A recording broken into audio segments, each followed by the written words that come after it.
आणि आई तुळजाभवानीच्या कृपेने श्री स्वामी समर्थ आणि श्री शंकर शेठ महाराज यांच्या कृपेने कन्यारत्न झाल्या.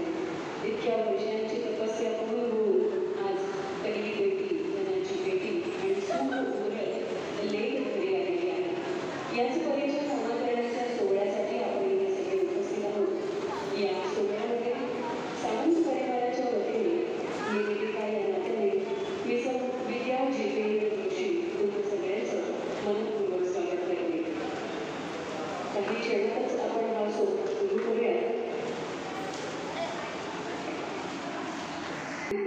आपण नामकरण सोहळ्याच्या देखील घेण्यासाठी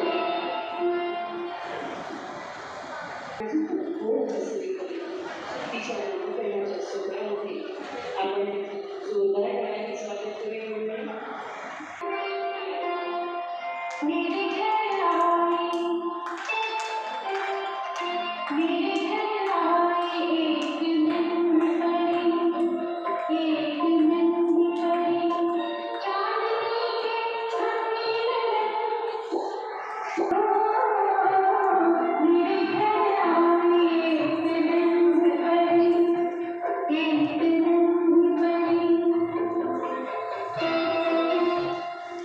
आज या बाळाला आपण तुम्ही सगळे मिळून आशीर्वादाने एक नाव देणार आहोत आणि हेच नाव घेऊन हे जगात वाढणार आहे आणि स्वतःच्या नावाबरोबरच इथून पुढे ते घराण्याचं नाव लौकिक देखील तितकाच वाढवणार आहे.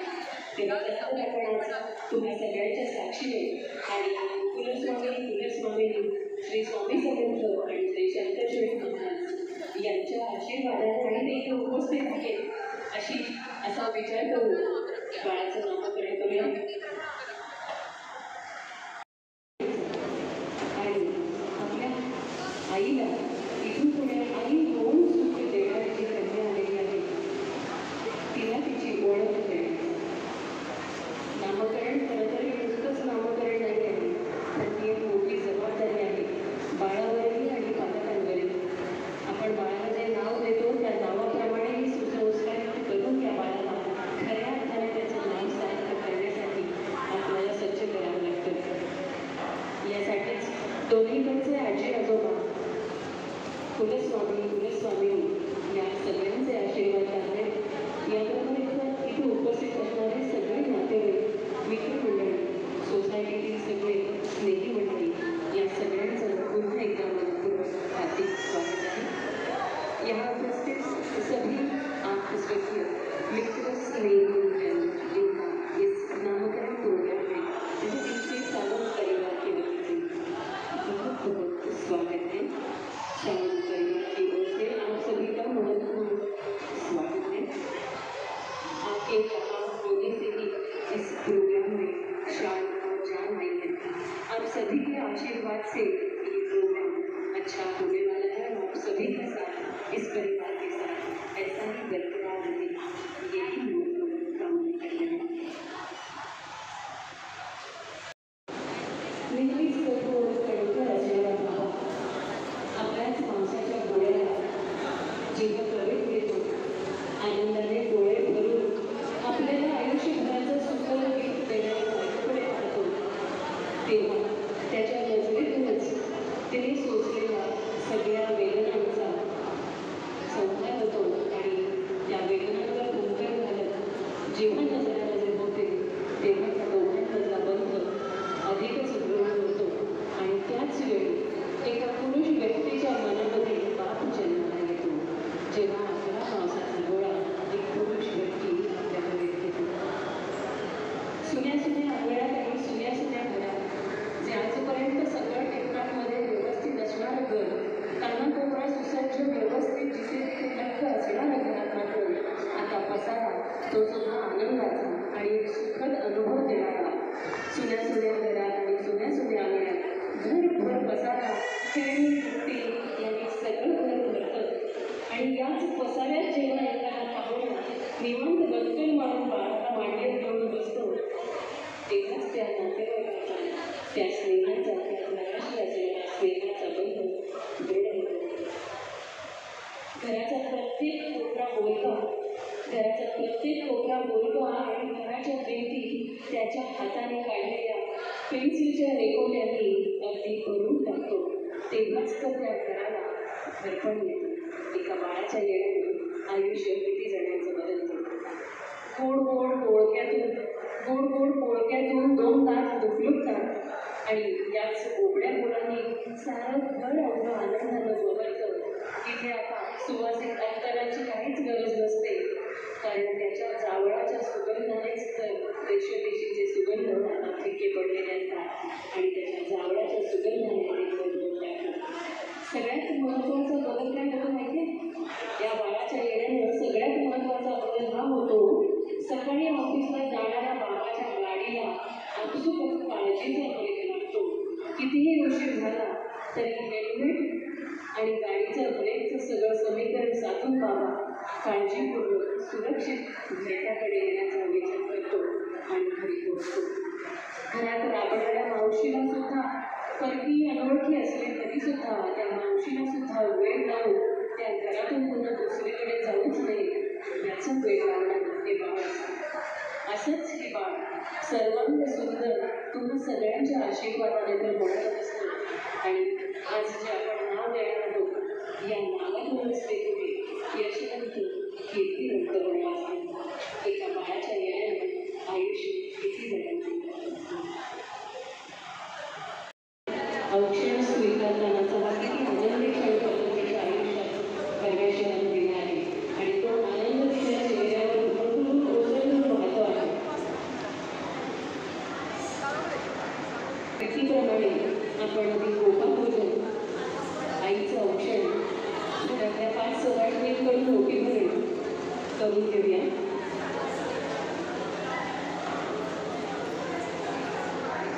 औक्षण होतो प्रत्येक जण त्याच्या कामात एक नातं सांगण्यात येते.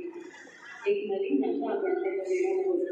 आत्या, मावशी, मामा, काकू, काकी, काका या सगळ्यांच्या शुभ आशीर्वादाने आज बाळाच्या आईची ओटी भरून आईबरोबरच बाळालाही शुभ आशीर्वाद देण्याचा हा आनंदी नामक्षण सोहळा.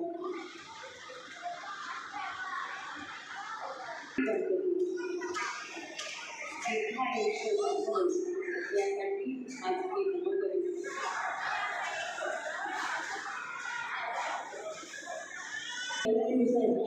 आपण कुंकवाचा टिका लावून बाळाच्या डोक्यावर अक्षरा समर्पित करून त्याचे औक्षण करतो. तुम्हाला माहिती का आधी हळद का लावतात? प्रत्येक वेळी औक्षण करत असताना आधी हळद लावतात आणि मग कुंकू लावतात. त्यामुळे या हळदीचा मान प्रत्येक वेळी करीत आपण म्हणतो कुंकू श्रेष्ठ. कुंकू तर श्रेष्ठ आहेच, पण त्याहीपेक्षा श्रेष्ठ हळद समजली जाते. म्हणून तर शुभ कार्याच्या आरंभी आधी हळद दळली जाते. ही हळद आरोग्य संपन्न देणारी असते, आरोग्य राखणारी असते. आपलं सौभाग्य आपल्यात व्हायचं असेल तर आपल्या सौभाग्याचं लक्षण आरोग्य संपन्नपणे व्हावं यासाठी आधी आरोग्याचा वसा जगण्याचा वसा जाणून मिळत येते. म्हणूनच तर आधी हळद लावली जाते आणि मग कुंकवाचा टिका लावला जातो. अक्षरा डोक्यावर टाकण्यामागचा संस्कृतीचा उद्देशच हा आहे की तांदूळ पेरला तर त्याचं रोपं येतं आणि तेच रोप त्या ठिकाणाहून काढून दुसऱ्या ठिकाणी नेऊन रुजवलं जातं. तशीच मुलगी एका घरी जन्म देते, मोठी होते, दुसऱ्या घरी जाऊन रुजते आणि तिथे त्या घराचा वंश वाढवतो. यात खूप मोठं समर्पण आई वडील आणि त्या मुलीच्या मुलीसुद्धा तिथे असावं लागतं. आणि म्हणूनच अक्षदा या अक्षय सुख देणाऱ्या असतात. स्वर्गातून आलेले बाळ या घरात आता स्थिरावणार आहे, रुजणार आहे, पसरणार आहे आणि ज्ञानाचं नाव मोठं करणार आहे. म्हणून हा अक्षतांनी घेतला. सरस्वती लक्ष्मी असं म्हणून आपण गोपा खेळवण्यामध्ये पाण्याचा गोटा केला आहे. गोपा खेळवण्यामध्ये सुद्धा जास्त आहे, पाण्यात खेळण्यामध्ये सुद्धा जास्त आहे. आणि यानंतर वेळेची आठवण पाहता आपण पुढे जाऊया. आता बाळाला गोपा खेळायसाठी आपण पाण्यामध्ये खेळूया.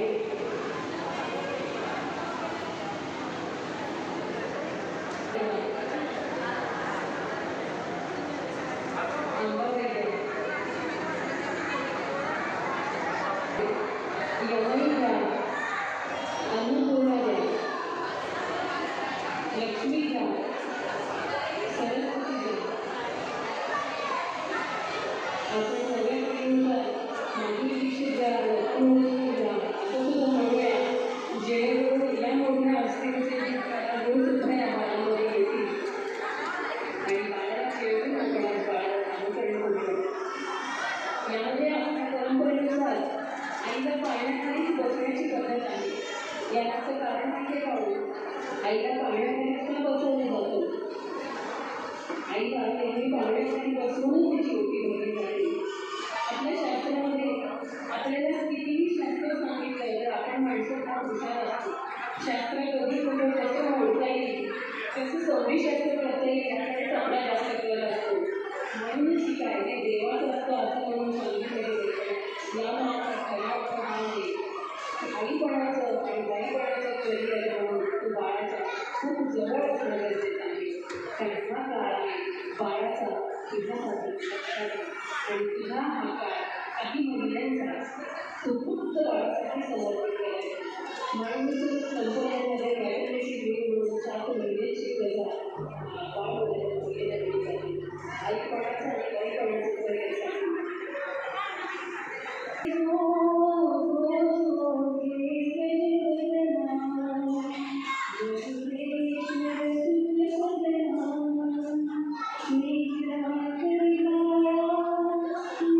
बाळाची आत्या, विद्या आत्या, कमलाची, विमलाची, संध्याकाळी, भारत बाबा, वरुण आत्या आणि वैशाली ताईंची नावं करून पाण्यात घेण्याचा प्रयत्न केला आहे. यासाठी वेळोवेळी आग्रह होता नाही का आणि सगळ्यांची नावं यायला हवी.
त्याचा वापर आपल्यासाठी कसा करता येईल, आपल्या बाळासाठी कसा करता येईल. आणि एखादी स्त्री आई होण्याची वाट पाहत असेल तर तिला मात्र मी आईपणाचं वाण आठवणीने आवर्जून आणि आनंदाने द्यावं. परमेश्वर कृपेने आपली ओटी भरलेली आहे आणि आपल्या घरात जसा हसरं गोंडस बाळ आला आहे तसाच हा आईपणाचा वसा आपणही दुसऱ्यांना द्यायचा. म्हणून आपल्या परंपरेनुसार जो गोपा खेळायला जातो तो गोपा सुद्धा एखाद्या सवतीच्या ओटीत घातला जातो. प्रत्येकजण बाळाला प्रत्येकजण आपापल्या रीतीप्रमाणे त्याच्या आवडीनुसार आपला विचार करून त्याला काहीतरी गिफ्ट देत असतो. आणि हे आईपणाच्या उंबरठ्यावरचं हे गिफ्ट नेहमी आनंदाने स्वीकारून त्याचा आनंदाने वापर करावा.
ईशा म्हणजे देवी, देवीचे नाव आहे आणि देवीच्या रूपानं या घराचा नाव लौकिक वाढवणार आहे, परंपरा जपणार आहे. पुढचं नाव आहे बाळाचं सावित्री. स्त्रीच्या आयुष्यात येऊन सौभाग्याचा क्षण सावित्री होण्याचा आणि खंबीरपणे कणखरपणे होण्याचा बरोबरीने जाऊन त्याचं सर्वस्व जपण्याचा, अशी ही 4 महत्त्वाची नावं आहेत. यासाठी आपण त्या काळ्या वाचूया आणि महत्त्वाचं नाव या पाण्यामध्ये तुम्हाला ऐकायला मिळणार आहे ते आपण ऐकूया.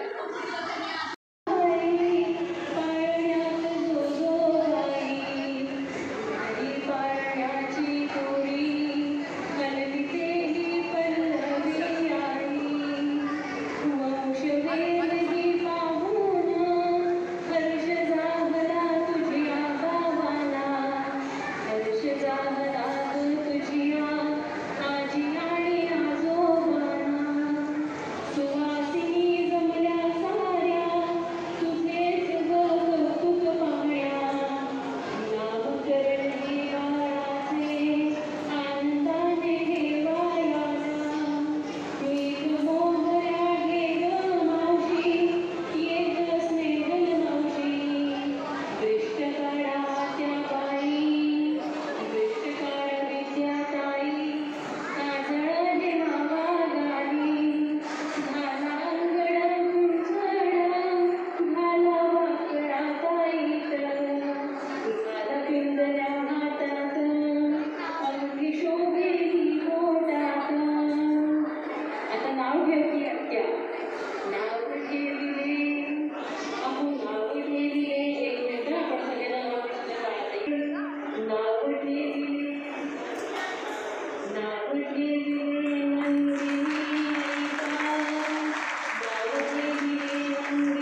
तोची आवड देवाला असं म्हणून कमलाची विमलाची आणि तिचे आजोबा आपल्यासोबत नाही पण ते आधी काम ते बाळाला म्हणताय नंदिनी बाळा आज तुझ्या आयुष्याचा महत्वाचा दिवस आज तुला तुझी ओळख मिळाली तीच ओळख आता घराण्याची ओळख मोठी करण्याची जबाबदारी तुझी आणि यासाठीच तुला आरोग्यदायी दीर्घायुष्यासाठी आमच्या सगळ्यांचे खूप खूप आशीर्वाद बाळा तुला माहीत नाही तुझ्या येण्यानं किती किती सुखाचा लाभ कल्लरी आणि विनायकला झाला त्यांचं आई बाबा होण्याचं स्वप्न तुझ्यामुळे होऊन झाले म्हणूनच तर एक घर आज आनंदानं सुखावला सावंत घराची गौरवेल बाळा तुझ्या रूपानं तुझ्या येण्यानंतर बदलली आहे माझी तुझी पावली तुझ्या चेहऱ्यावरचं ते गोड असून आज साध्या घरात चैतन्य पावला आहे आम्ही जरी तिथे नसलो तरी सदैव तुम्हाला सगळ्यांच्या सोबत आहोत आम्ही एकच म्हणतो बाळा तू शिक्षण उद्योग व्यवसाय सारं उत्तम करशीलच स्वतःच्या पायावरही उभी राहशील पण इथून पुढे मात्र तुला एक वाक्य बदलायचे बघा सगळे म्हणतात पहिली बेटी धनाची बेटी पण धन येतं आणि जातं म्हणून तू पहिली बेटी सुखाची बेटी हे वाक्य सार्थ करायचे फक्त तुझ्या येण्यानं अवघ्या वेदना सुद्धा सुखावून तुझ्यासोबत असणार अवघं घर आनंदाच्या हिरवळ्यावर हिरवळ घेत आहे बाळाची कमलाची बाळाला सांगत आहे आयुष्य बिनधास्त मस्त घडवून जगायचं बाई पण भारी जगत सुगरणीच्या हातानं सगळ्यांचं समाधान करायचं पण जगात वागताना राहताना तितकंच खमकं सुद्धा राहायचं नाही का बाळाचे आजोबा श्री महारी पैलवान बाळाला खास करून सांगत आहेत की बाळा आम्ही दुष्काळी भागात जमिनीत बोर मारून जमिनीत मुरलेलं खोल पाणी बाहेर काढून लोकांची तहान भागवण्याचं काम केलं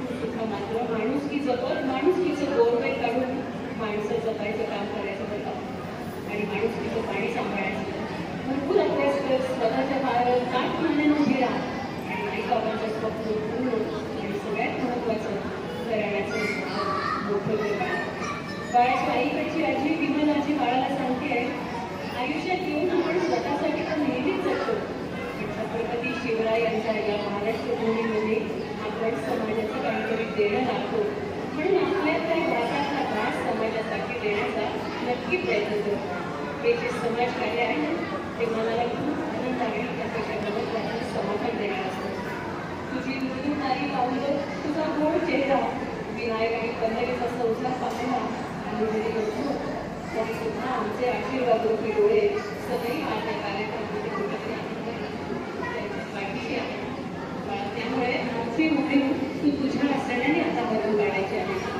आजपासून तुला विनायक आणि कन्नडीसाठी लेखी बरोबरच आता दोघांसाठी आई आणि बाबाही व्हायचं तुझ्या आई बाबाची तू जशी लेख आहेस ना तशी तू त्यांची आई व्हायचंच बरं का आईसाठी आई पण होणं हे अवघड काम नक्कीच करणार एवढी समजूतदार शहाणी तू नक्कीच असणं याच्या मनातली आहे असंच हे तुझं घर तुझ्यासोबत तुझ्यासारखं सगळा गोड बोलण्याचं यावं हेच गोड आशीर्वाद तुला आणि पल्लवी आणि विनायका देखील